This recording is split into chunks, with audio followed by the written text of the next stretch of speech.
Hello friends, स्वागत है एक बार फिर से आपका V star education YouTube channel पे। एंड गाइज, आज का जो हमारा टॉपिक है वो है बोवेल हाइपोथेसिस। मैं आपको पहले बता दूं कि भाई साहब ये टॉपिक आपका लंबा जाने वाला है, क्योंकि ये आपका बेसिक है एक प्रकार से, ठीक है ना। ट्रांसलेशन आपकी तब तक समझ में नहीं आएगी जब तक आपको बोवेल हाइपोथेसिस के बारे में नहीं पता। वैसे तो एक लाइन का है, लेकिन उस एक लाइन को आपको समझने के लिए काफ़ी सारा अपना टाइम यहाँ पर कंज्यूम करना पड़ेगा, तो बड़े ही ध्यानपूर्वक सुनना भाई साहब। बोवेल हाइपोथेसिस को पढ़ाने से पहले मैं आपको एक बात यहाँ पर बताने वाला हूँ, उस बात को ज़रा ध्यान से सुन लेना, ठीक है ना। होता क्या है, हम चलते हैं ट्रांसलेशन प्रोसेस पे। वैसे अभी हमने ट्रांसलेशन प्रोसेस पढ़ा नहीं है, लेकिन ट्रांसलेशन का कुछ बेसिक बात मैं आपको बता देता हूँ। मैंने अभी आपको जो आपका पिछला लेक्चर हुआ है उसमें बताया है कि यहाँ पर आपकी एक राइबोसोम्स की स्मॉल सब यूनिट पाई जाती है, ठीक है ना। मान लो ये राइबोसोम्स की स्मॉल सब यूनिट है। अब इस स्मॉल सब यूनिट में आपकी जो है साइट्स पाई जाती हैं, कौन कौन सी, EPA, ठीक है ना। यहाँ पर आपकी EPA साइट्स पाई जाती हैं। अगर इसकी डायरेक्शन देखेंगे तो ये आपका 5 प्राइम रहेगा एंड ये आपकी 3 प्राइम रहेगी, ठीक है ना। ये आपकी 3 प्राइम होने वाली है। तो मैंने आपको एक बात और बताई थी कि अगर हम यहाँ पर आपका mRNA को बाइंड करेंगे, ये तो आपका क्या है, ये आपका राइबोसोम्स है, ये आपका क्या है, राइबोसोम्स है, इस बात को याद रख लेना। अब अगर हम यहाँ पर आपका किसको ऐड करेंगे, अगर हम यहाँ पर mRNA को ऐड करेंगे तो E के पास यानी कि एग्जिट साइट के पास में आपका जो है mRNA आकर के अटैच होगा, यानी कि बाइंड होगा। आपको इतनी बात याद रखनी है।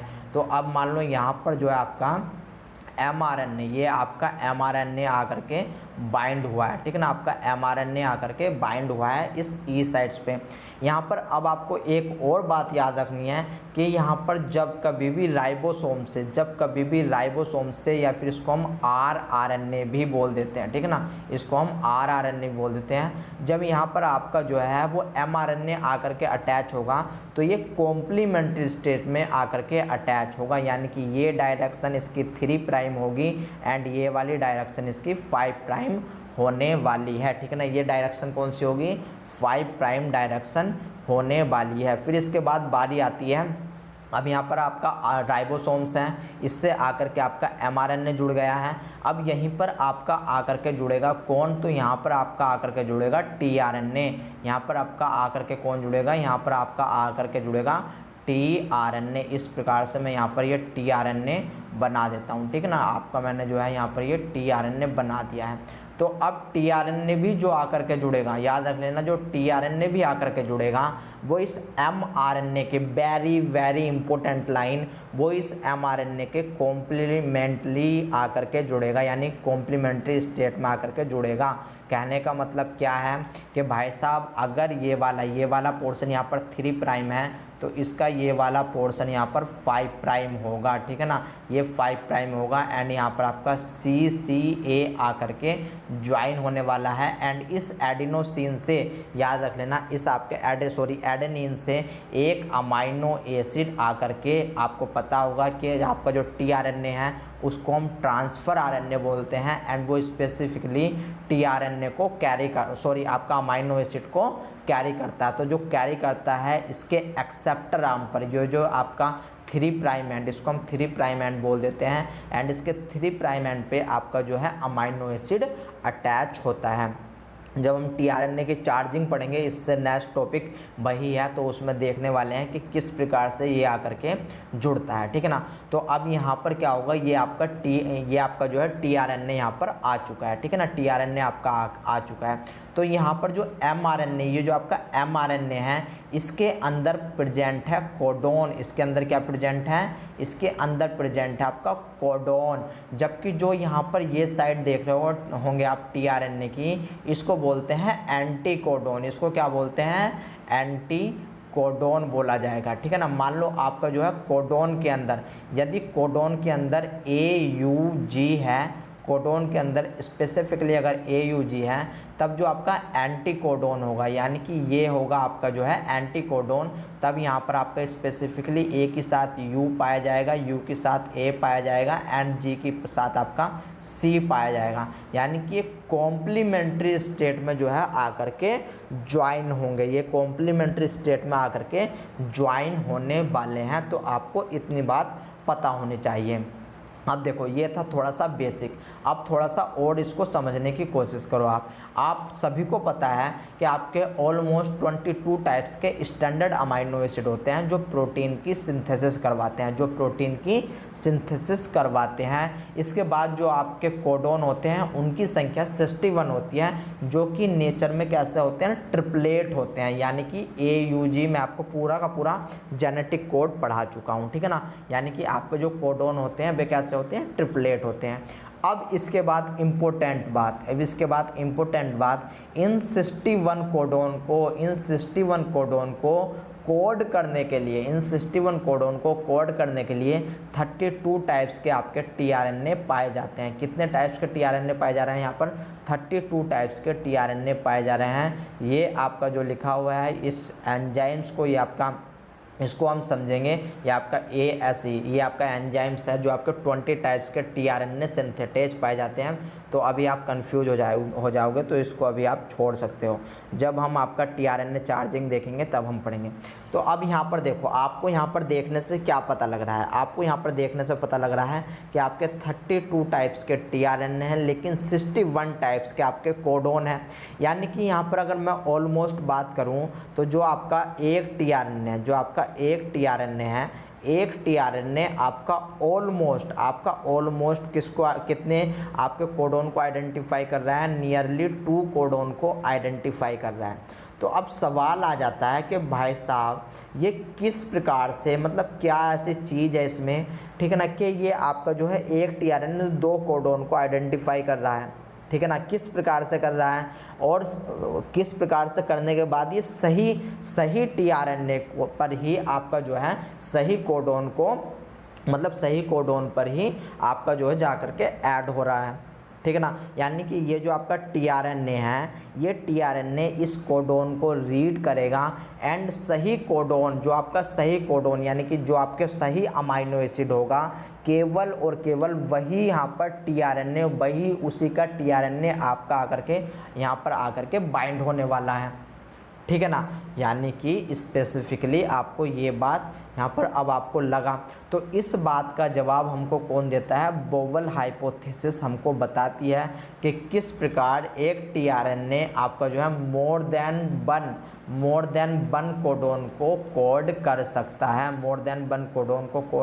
है, इस बात का जवाब देती है बोवेल हाइपोथेसिस। इसके बाद दोस्तों आपसे कुछ और भी क्वेश्चन पूछे जाते हैं, जैसे कि मान लो आपको क्वेश्चन में जो एग्जामिनर का फेवरेट होता है, आपको एक कोई भी न्यूक्लियोटाइड का यहाँ पर कोडोन दे दिया जाएगा, ये आपका क्या है, कोडोन है। एंड अब इस कोडोन को देने के बाद आपसे पूछ लिया जाएगा कि यहाँ पर बताओ कितने टीआरएनए की ज़रूरत पड़ने वाली है, यहाँ पर कितने टीआरएनए की ज़रूरत पड़ने वाली है। तो जिसको ये टॉपिक आता होगा बोवेल हाइपोथेसिस वो बड़े ही आराम से कर लेगा, जिसको नहीं आता होगा वो अपने ये 4 नंबर में भी आ सकता है इतना सा, एंड ये आपका 2 नंबर में भी आ सकता है, ठीक है ना, क्योंकि ये टाइम टेकन वाला होता है थोड़ा सा। लेकिन जिसको आता है वो अपना 1 से 2 मिनट में करेगा और आगे निकलेगा, जिसको नहीं आता वो आपका गलत करके चले जाएगा, ठीक है ना। अब इसके बाद यहाँ पर जो मेन क्वेश्चन आता है वो ये है कि जब यहाँ पर same tRNA can recognise more than one codon, जो आपका एक टीआरएनए होता है वो एक से अधिक कोडोन को आइडेंटिफाई या फिर रिकॉग्नाइज कर सकता है, लेकिन कैसे, वो जवाब दो भाई साहब, वो कैसे करेगा, ठीक है ना। तो यही आपका जो है क्वेश्चन है, इसी क्वेश्चन का जवाब आपका बताता है बोवेल हाइपोथेसिस, ठीक है ना।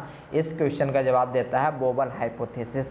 तो अगर अब आपकी समझ में क्वेश्चन आ चुका है, ये इतना सब चीज़ मैंने जो आपको बताया है वो केवल आपके क्वेश्चन समझने के लिए ही बताया है। तो आइए कुछ और बातें देखने की कोशिश करते हैं इसमें। अब थोड़े से स्टेटमेंट के थ्रू हम जो है चलने की कोशिश करेंगे भाई साहब। तो स्टेटमेंट पर ध्यान देना है आपको।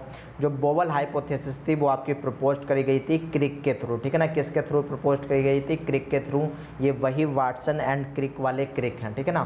तो अब देखो इन्होंने बताया क्या कि bowel hypothesis describe how less number के, किस प्रकार से लेस नंबर के टीआरएनए जो होते हैं can recognise large number of codon, यानी कि ये किस प्रकार से, जो आपको पता है अभी भी मैंने आपको बताया कितने टाइप के आपके टीआरएनए पाए जा रहे हैं, तो आपके 32 टाइप्स के टीआरएनए पाए जा रहे हैं एंड 61 टाइप के जो है आपके कोडोन पाए जा रहे हैं।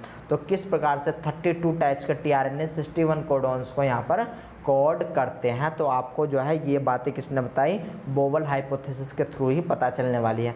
अकॉर्डिंग टू दिस हाइपोथेसिस, इस हाइपोथेसिस के अनुसार वेरी इंपॉर्टेंट स्टेटमेंट लिखे हुए हैं नीचे, तो इनको ध्यान से सुनना।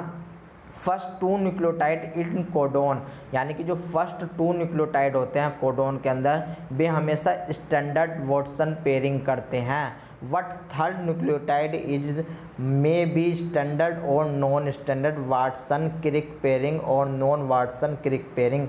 इस लाइन का क्या मतलब है, तो भाई साहब इस लाइन का थोड़ा सा पहले आप मतलब समझो, ठीक है ना। तो मैं यहाँ पर जो है मार्कर पेन ले लेता हूँ दूसरा।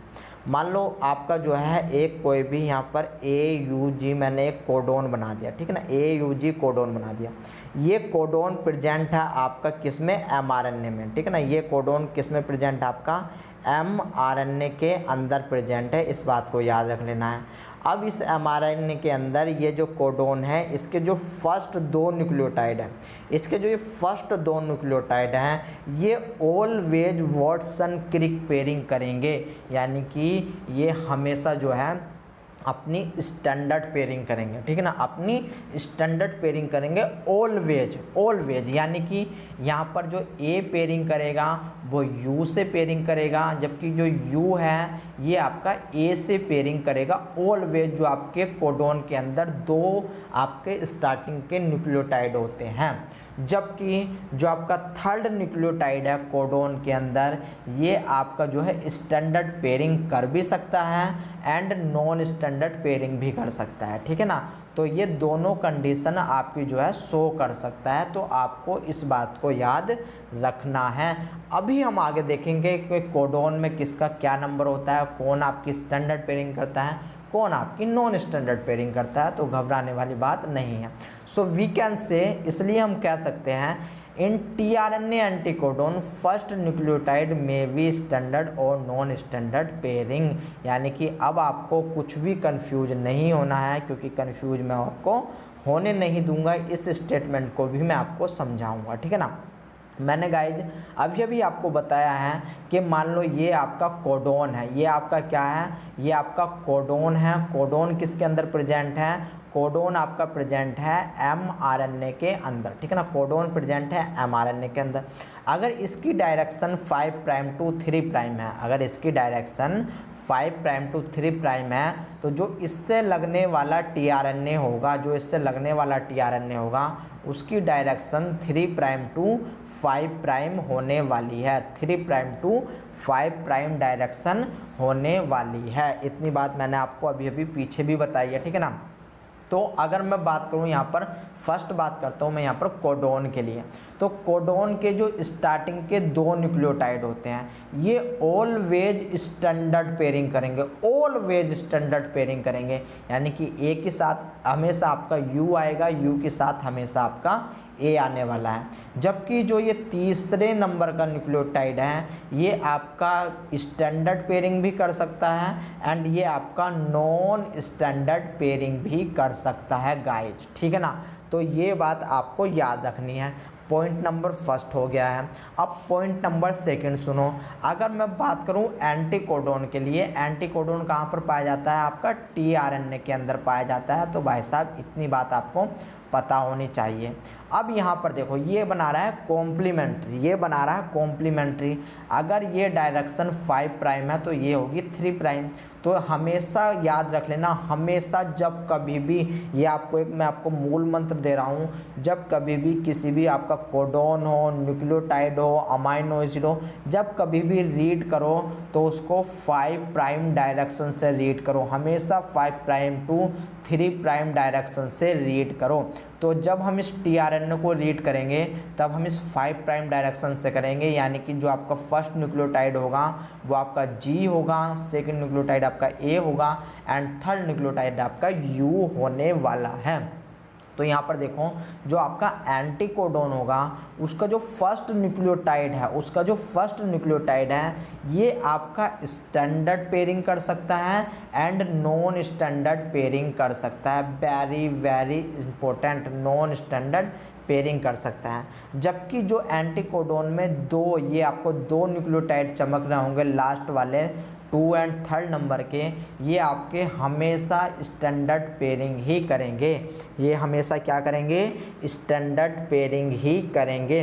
तो अब आपको पता लग गया है कि आपका कोडोन में कौन से न्यूक्लियोटाइड स्टैंडर्ड पेयरिंग करते हैं एंड एंटी कोडोन में कौन से न्यूक्लियोटाइड नॉन स्टैंडर्ड पेयरिंग करते हैं। ये आपसे 2 नंबर में पूछा जाता है। आपको न्यूक्लियोटाइड के नाम नंबर दे देंगे एंड आपसे पूछ लिया जाएगा, ठीक है ना। तो आपको ये बात पता होनी चाहिए।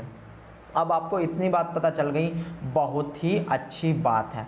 अब सवाल हमारा जो पहले था वो आता है कि किस प्रकार से एक कोडोन के अंदर, ये अब आपका कोडोन है, कोडोन के अंदर आपके काफ़ी सारे जो है न्यूक्लियोटाइड प्रेजेंट रहते हैं जिनको आइडेंटिफाई करना पड़ता है, ठीक है ना, जिनको आइडेंटिफाई करना पड़ता है। लेकिन आपको पता है कि यहाँ पर ये जो कोडोन होते हैं ये आपके ऑलमोस्ट 61 टाइप के होते हैं, जबकि जो टीआरएनए है ये आपके 32 टाइप्स के होते हैं। तो अब किस प्रकार से ये टीआरएनए जो है इन न्यूक्लियोटाइड को जो है आइडेंटिफाई करें, तो अब ये सवाल आ जाता है। तो अब हम बेस लेकर के चलते हैं टीआरएनए को, अब हम बेस लेकर के चलते हैं टीआरएनए को एंड टीआरएनए की फर्स्ट पोजीशन को बेस लेकर के चलते हैं। अगर टीआरएनए के, याद रख लेना, अगर टीआरएनए के फर्स्ट पोजीशन और जो आपका एमआरएनए है, एमआरएनए की थर्ड पोजीशन, ठीक है ना। अब आप इसको किसी भी किसी भी उससे सॉल्व कर सकते हो, आपकी इच्छा है, लेकिन यहाँ पर अगर आप टीआरएनए लेकर के चलो तो बहुत ही अच्छी बात है। तो मैंने क्या बोला है वो देखने की कोशिश करो। अगर टीआरएनए के अंदर यहाँ पर आपकी जो है 2 प्रकार की मैंने आपको जो है बेस पेयरिंग बताई, एक आपकी स्टैंडर्ड पेयरिंग, एक आपकी नॉन स्टैंडर्ड पेयरिंग, एक आपकी नॉन स्टैंडर्ड पेयरिंग। तो अब क्वेश्चन उठता है कि कौन से न्यूक्लियोटाइड हैं जो आपकी स्टैंडर्ड पेयरिंग करते हैं एंड वे कौन से न्यूक्लियोटाइड हैं जो आपके नॉन स्टैंडर्ड पेयरिंग करते हैं। अब आपको इतनी बात पता होनी चाहिए, ठीक है ना। तो यहाँ पर देखो, अगर एंटीकोडोन में जो फर्स्ट न्यूक्लियोटाइड है, टीआरएनए का जो फर्स्ट न्यूक्लियोटाइड है वो अगर AC होता है, वो अगर आपका AC होता है तो आपकी जो पेयरिंग होगी वो ऑलवेज कैसी होने वाली है, स्टैंडर्ड पेयरिंग होने वाली है। वो ऑलवेज स्टैंडर्ड पेयरिंग होगी अगर आपका AC है। कहने का मतलब क्या है वो देखने की कोशिश आप करो। मान लो आपका कोई भी टीआरएनए का मैं ये 3 प्राइम बना देता हूँ एंड ये आपका 5 प्राइम बना देता हूँ। यहाँ पर मैं लिख देता हूँ, इसको कोई सा भी ले सकते हो आप, GAA ले सकते हो, ठीक है ना। आप यहाँ पर क्या ले लिया, GAA ले लिया। तो यहाँ पर क्या है, जब ये कोडोन से यानी कि आपका एमआरएनए से बाइंडिंग करेगा तो ये आपका टीआरएनए है, ठीक है ना। ये यहाँ पर मैं आपका ऊपर टीआरएनए बना रहा हूँ, नीचे मैं आपका बना रहा हूँ एमआरएनए। तो एमआरएनए की डायरेक्शन वही कॉम्प्लीमेंट्री रहेगी, यानी कि ये अब 5 प्राइम हो जाएगा, ठीक है ना, एंड ये आपका एमआरएनए होगा। तो यहाँ पर देखने की कोशिश करो किस प्रकार से आपका जो है वो यहाँ पर बनने वाला है, क्या चीज़ भला, कॉम्प्लीमेंट्री। तो टीआरएनए में ये फर्स्ट है, ये सेकंड है एंड ये आपका थर्ड है, ठीक है ना। ये आपका टीआरएनए में प्रेजेंट है। तो आपको यहाँ पर जो है मैंने ये गलत लिख दिया है, इसको मैं सही कर देता हूँ। 1 सेकंड रुकने की कोशिश करो भाई साहब। मैंने आपको बताया है कि 5 प्राइम से स्टार्ट करेंगे, यानी कि ये 1, ये 2, ये आपका 3, और यहाँ पर जो है जो एमआरएनए है वहाँ से स्टार्ट करेंगे। तो जी के साथ कौन पेयरिंग करेगा, जी के साथ आपका सी पेयरिंग करेगा, ठीक है ना। जी के साथ आपका क्या पेयरिंग करेगा, सी पेयरिंग करने वाला है। तो यहाँ पर मैं लिख देता हूँ, ये आपका सी पेयरिंग करेगा, ए के साथ आपका यू पेयरिंग करेगा एंड ये आपका न्यूक्लियोटाइड जो है थर्ड नंबर का जो आपका फर्स्ट नंबर का न्यूक्लियोटाइड है टीआरएनए के अंदर, ये अगर ए है तो आपकी ऑलवेज स्टैंडर्ड पेयरिंग होगी, यानी कि ये आपका यू से ही, जो आपका ए है वो यू से ही पेयरिंग करेगा, ठीक है ना। इतनी बात समझ में आ गई, बहुत अच्छी बात है। अगर आपका जो है, मैं ऊपर अब टीआरएनए ये आपका फर्स्ट एग्जाम्पल है, अब मैं आपको सारे के सारे यहाँ पर एग्जाम्पल बना करके दिखाऊंगा। अब मैं यहाँ पर सेकंड एग्जाम्पल लेकर के चलता हूँ। मान लो कोई भी आपका टीआरएनए है जो कि कैसा है, GAC, ठीक है ना। ये आपका GAC है, ये 5 प्राइम है, ये 5 प्राइम है एंड ये आपका 3 प्राइम है, ये आपका क्या है, tRNA, ये आपका tRNA है। जबकि जो हम इसका अगर mRNA बनाएंगे तो 5 प्राइम से स्टार्ट करेंगे एंड ये आपका 3 प्राइम हो जाएगा। तो यहाँ पर हमको कॉम्प्लीमेंट्री स्टेट बनाना है। अब हमें देखना है कि G के साथ आपका C आएगा, A के साथ U आएगा एंड C हमको एंटीकोडोन में देखना है। एंटीकोडोन का जो फर्स्ट न्यूक्लियोटाइड है ये कैसा है, एंटीकोडोन का जो फर्स्ट न्यूक्लियोटाइड है वो भाई साहब कैसा है, आपका C है, ठीक है ना। यानी कि ये हमारा ऑलवेज कैसी पेयरिंग करेगा, ये हमारा ऑलवेज करेक्ट पेयरिंग करेगा, यानी कि वॉटसन क्रिक पेयरिंग करेगा। यानी कि C जो है वो अब आपका जो है G के साथ पेयरिंग करने वाला है, G के साथ पेयरिंग करने वाला है। तो यहाँ पर आप देख रहे होंगे अब यहाँ पर स्टेट जो है मतलब जो है करेक्ट पेयरिंग हुई है, ठीक है ना, यानी कि स्टैंडर्ड पेयरिंग हुई है। मगर आपको जो है याद रखना है कि कौन से कहाँ पर आपकी स्टैंडर्ड पेयरिंग हो रही है। अगर मैं बात करूँगा tRNA में तो tRNA में जो है फर्स्ट पोजीशन होगी न्यूक्लियोटाइड की, जबकि बात करूँगा mRNA में तो mRNA में थर्ड पोजीशन होगी। एंड ये जो गाइज ये जो थर्ड पोजीशन है, ये जो third position in the mRNA and first position in the tRNA, यही आपकी बोवल पोजीशन, इसको ही हम बोवल पोजीशन बोल देते हैं। इसी को क्या बोलते हैं, इसी को हम बोवल पोजीशन बोल लेते हैं। इस बात को आपको याद रखना है। अगर tRNA के अंदर जो tRNA है वो डिफरेंट अमाइनो एसिड को कोड कर रहा है तो वो इस बोवल पोजीशन के कारण ही कोड कर पा रहा है। आपको इतनी बात याद रखनी है। इसके बाद अब आपको AC का तो पता लग गया है। अब AC के बाद कौन से आपके नॉन स्टैंडर्ड पेयरिंग करते हैं वो आपको देखना है। तो यहाँ पर देखो जो आपको AC है, AC के अलावा हमारे कौन से यहाँ पर कोडोन बचते हैं, तो आपका बचता है U and G, U and G बचते हैं। इनको उठा लाओ, ठीक है ना, इनको उठा लो। मैं आपको याद करने की ट्रिक बता रहा हूँ। ये इनको उठा लिया। अब ये किस किस से पेयरिंग कर सकते हैं, ये किस किस से पेयरिंग कर सकते हैं, हमको स्टैंडर्ड में पता लगा कि भाई ये एक ही आपका जो है एक ही प्रकार के कोडोन बनाएंगे, यानी कि एक ही प्रकार के कोडोन से पेयरिंग करने वाले हैं। लेकिन आपका UG जो होता है, U आपका किस से पेयरिंग कर सकता है, तो U क्या है कि U आपका पायरामिडीन है, ठीक है ना, U आपका एक पायरामिडीन है। तो ये प्यूरिन से आपका जो है वो कॉम्प्लीमेंट्री बनाएगा। एंड आपका प्यूरिन कौन कौन सा है, एक तो है आपका A एंड ये आपका A के साथ साथ G से भी पेयरिंग करेगा, A के साथ G से भी पेयरिंग करेगा, इसलिए इसको नॉन स्टैंडर्ड पेयरिंग बोलते हैं। इसलिए इसको क्या बोलते हैं, नॉन स्टैंडर्ड पेयरिंग बोलते हैं। जबकि अगर मैं बात करूं G की तो G किससे पेयरिंग करेगा, G एक प्यूरिन है तो ये पायरामिडीन से पेयरिंग करेगा, यानी कि ये U एंड C से पेयरिंग करेगा, U एंड C से पेयरिंग करेगा। तो चलिए आइए इसकी पेयरिंग भी देख लेते हैं। यानी कि यहाँ पर मैं लिख रहा हूँ केस नंबर 3। अगर आपका जो कोडोन है वो GAU है, GAU है, ये मैंने tRNA के लिए लिखा हुआ। देखो ऊपर अब आपका tRNA चलेगा तो आपको इतनी बात याद रखनी है। और tRNA का ये जो है डायरेक्शन याद रख लेना है। ये वाला जो है ये फर्स्ट प्राइम, ये जो है ये फर्स्ट न्यूक्लियोटाइड रहेगा हमेशा, ठीक है ना, क्योंकि अभी आपको काफ़ी सारे यहाँ पर केस समझाने हैं। तो अगर मैं यहाँ पर अब mRNA यानी कि कोडोन लिखूँ तो G के साथ C को पेयरिंग कराऊँगा, एक जो आपका A है A के साथ U को पेयरिंग कराऊंगा। एंड U जो है यहाँ पर ये याद रखना ये वोवल वाला है, वोवल पोजीशन वाला है, यानी कि ये आपका A से भी पेयरिंग करेगा, ये आपका A से भी पेयरिंग करेगा एंड ये आपका G से भी पेयरिंग करेगा in the case of mRNA या फिर कोडोन। यानी कि यहाँ पर ये क्या हो जाएगा C, यानी कि ये जो है अब दो कोडोन, ये जो है ये tRNA जो है, ये जो tRNA है ये दो कोडोन को आइडेंटिफाई कर रहा है। वेरी इंपॉर्टेंट, ये जो सिंगल tRNA है, ये जो एंटी कोडोन है, ये अब दो कोडोन को आइडेंटिफाई कर रहा है। अब आपको पता लग गया है कि किस प्रकार से ये कोडोन को आइडेंटिफाई कर रहा है। अब यहाँ पर केस नंबर 4 देखो भाई साहब, केस नंबर 4 में क्या है, हम वही आपका सीक्वेंस ले लेते हैं। GA, ये क्या है आपका GAG, ठीक है ना, हमने ले लिया GAG। अब GAG, अब ये आपका एंटीकोडोन है, एंटीकोडोन में ये आपका बोवल पोजीशन है, ये आपकी बोवल पोजीशन है।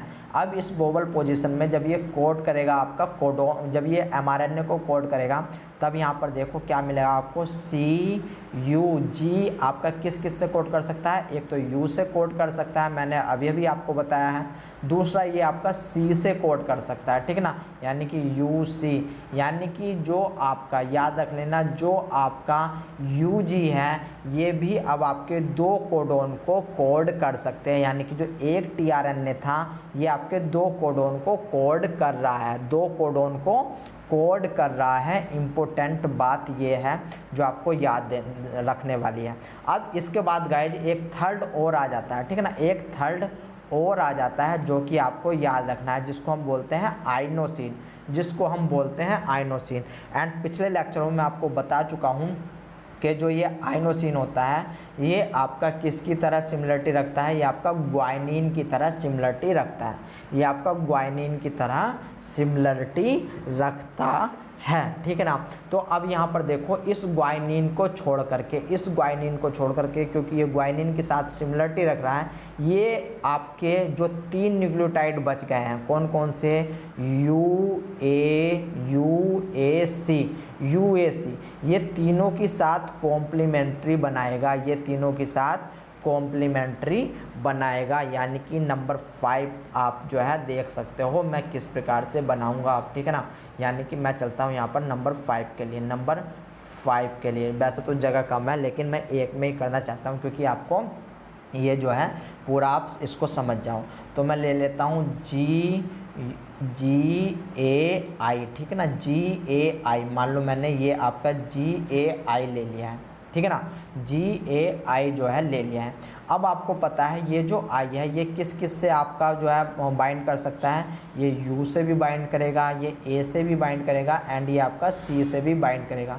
यानी कि यहाँ पर आपको ऑलमोस्ट 3 न्यूक्लियोटाइड, अब मैं पूरा नहीं लिख रहा हूँ, लिखने को CU लिखा जाना है बस, खाली यहाँ पर भी CU लिखा जाना है, ठीक है ना, एंड यहाँ पर भी आपका CU लिखा जाना है। तो ये क्या कर रहा है, ये अब आपके 3 न्यूक्लियोटाइड जो आइनोसिन है ये 3 न्यूक्लियोटाइड यानी कि 3 कोडोन को आइडेंटिफाई कर रहा है, ये 3 कोडोन को आइडेंटिफाई कर रहा है। तो आपको इतनी बात पता होनी चाहिए। तो अब हम कह सकते हैं कि जो आपका एंटीकोडोन पे फर्स्ट न्यूक्लियोटाइड होगा अगर वहाँ पर AC है, वहाँ पर अगर AC है तो ये केवल 1 कोडोन को ही कोड करेगा। अगर आपका U एंड C है तब ये 2 कोडोन को कोड करेगा, और अगर आपका आइनोसिन है I है तब ये आपका जो है 3 कोडोन को कोड करेगा। कितने कोडोन को कोड करेगा, 3 कोडोन को कोड करेगा। आई होप गाइज आपको ये बातें पता लगी होगी कि एंटीकोडोन में अगर आपका स्पेसिफिक है, नॉन स्पेसिफिक है तो क्या कंडीशन होने वाली है, एंड यहीं से आपका क्वेश्चन बनता है, ठीक है ना। इतनी बात अगर आपकी समझ में आ गई तो अब खाली आपको समझने के लिए स्टेटमेंट लिखे हुए हैं, इनको समझने की कोशिश कीजिए, ठीक है ना, इनको समझने की कोशिश करिए कि Crick given some fundamental statement about third base of codon and first base of anticodon. Very important, first base of anticodon and third base of codon को हम बोवल पोजीशन के नाम से जानते हैं, जो कि मैंने आपको पीछे भी बताई है। द फर्स्ट 2 वेस ऑफ कोडोन, यानी कि जो आपके फर्स्ट 2 वेस ऑफ कोडोन आते हैं ये ऑलवेज स्ट्रॉन्ग वॉटसन क्रिक पेयरिंग करते हैं, यानी कि अगर AUG अगर मैं कोडोन के अंदर बना रहा हूँ, ये अगर मैं कोडोन के अंदर बना रहा हूँ तो इसके जो फर्स्ट 2 न्यूक्लियोटाइड हैं ये कोडोन नहीं होगा, ये आपका न्यूक्लियोटाइड होगा। ये जो फर्स्ट 2 न्यूक्लियोटाइड हैं ये आपके ऑलवेज स्ट्रॉन्ग वॉटसन क्रिक पेयरिंग करने वाले हैं, ठीक है ना, ये आपके ऑलवेज स्ट्रॉन्ग वॉटसन क्रिक पेयरिंग करने वाले हैं, ठीक है ना। इसके बाद अगर मैं tRNA बनाऊं तो अगर tRNA का यहीं पर बना देता हूं कि आपका U, ठीक है ना, UAC, तो अब यहाँ पर UAC अगर ये आपका 5 5 प्राइम टू 3 प्राइम है, ये आपका 5 प्राइम टू 3 प्राइम होगा। तो यहाँ पर ये वाली जो पोजीशन है, ये जो पोजीशन है एंटीकोडोन की, ये फर्स्ट न्यूक्लियोटाइड गिना जाएगा। एंड ये आपका क्या काम करेगा, ये अब आपका जो है वो बोवल पोजीशन बना रहा है। तो यानी कि ये आपका क्या कर रहा काम करेगा, ये आपकी जो है वो नॉन स्टैंडर्ड पेयरिंग शो कर सकता है या फिर स्टैंडर्ड पेयरिंग भी शो कर सकता है, ठीक है ना। इसके बाद देखने की कोशिश करो। एंड यही जो यहाँ पर जो बोवल पोजीशन है, यही स्पेसिफिसिटी यानी कि कोडोन स्पेसिफिसिटी प्रोवाइड कराती है, ठीक है ना। यही आपकी कोडोन स्पेसिफिसिटी प्रोवाइड कराती है। The first base of anticodon determine whether a particular tRNA molecule read one या तो आपका अगर AC है, ठीक है ना, एंटीकोडोन पे याद रख लेना, anticodon determine whether a particular tRNA molecule read, ठीक है ना। यानी कि अगर आपका AC है तो आपका क्या होने वाला है, अगर यहाँ पर 2 है तो मैंने आपको बताया था आपका UG होगा। एंड आपका जो है अगर I है तो यहाँ पर 3 कोडोन आपके होने वाले हैं, ठीक है ना। तो आपको इतनी बात याद रखनी है, ठीक है ना। 3 काइंड ऑफ कोडोन, तो आपको इतनी बात याद रखनी है। दोबारा इस स्टेटमेंट को देखो, the first base of anticodon, first वेस जो पहला वेस होता है एंटीकोडोन का, वही डिटरमाइन करता है whether a particular tRNA molecular read 1 यानी कि टीआरएनए 1 कोडोन को पढ़े, 2 को पढ़े या फिर 3 को पढ़े, ठीक है ना। तो आपको इतनी बात पता होनी चाहिए।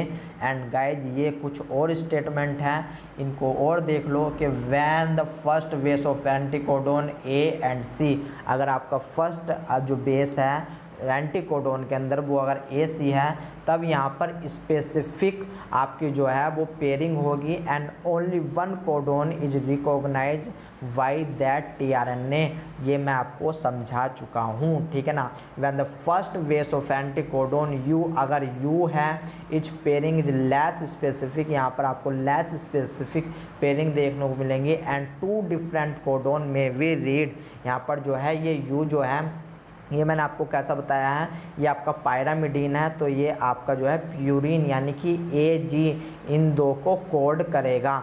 एंड जब आपका जो है यहाँ पर देखो इन्होंने जो है आपका when inosine is the first nucleotide, अगर आपका आइनोसिन फर्स्ट न्यूक्लियोटाइड होगा तब ये आपका 3 कोडोन को कोड करेगा। कौन कौन से, ACU को कोड करेगा। ये G को कोड नहीं करता क्योंकि ये G के सिमिलरिटी होता है, एक प्रकार से G जैसा ही होता है, इसलिए ये G को जो है कॉम्प्लीमेंट्री पेयरिंग नहीं करता है। तो आपको इतनी बात याद होनी चाहिए, ठीक है ना।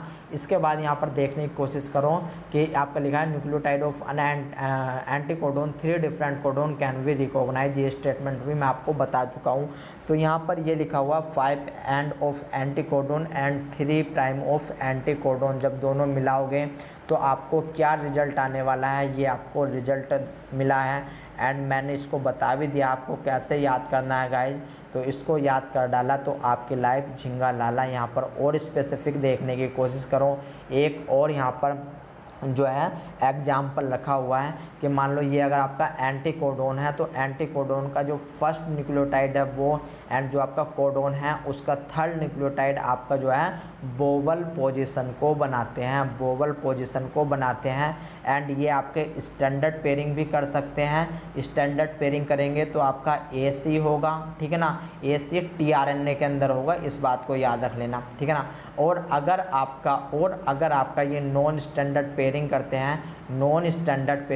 हैं तो अब यहाँ पर आपका या तो UG होगा तो 2 कोडोन को कोड करेगा। एंड अगर आपका आइनोसिन होगा तो ये आपका 3 कोडोन को कोड करने वाला है। ये बात आपको याद रखनी है। ये जो आपको एंटीकोडोन पे देखना है कि आपका फर्स्ट जो न्यूक्लियोटाइड है, जो फर्स्ट बेस है, उस पर कौन सा जो है वो आपका आपका जो है बेस आ रहा है, ठीक है ना। तो उससे ही आपको पता लग जाएगा कि आपकी स्पेसिफिक बाइंडिंग होगी या फिर नॉन स्पेसिफिक बाइंडिंग होगी, ठीक है ना। इसके बाद गाइज हम चलेंगे टीआरएनए की चार्जिंग के लिए, ठीक है ना। टीआरएनए की चार्जिंग के लिए चलेंगे, जो कि आपका नेक्स्ट टॉपिक होने वाला है। तो यहाँ पर बोबल हाइपोथेसिस को मैं समाप्त करता हूँ। आई होप आपकी समझ में बोबल हाइपोथेसिस अब आया होगा। अगर नहीं आया तो एक बार ट्रांसलेशन देखना, ट्रांसलेशन देखने के बाद तो बिल्कुल ही आ जाएगा, ठीक है ना। तो मिलता हूँ आपसे नेक्स्ट लेक्चर पे, तब तक के लिए दोस्तों टाटा एंड बाय बाय।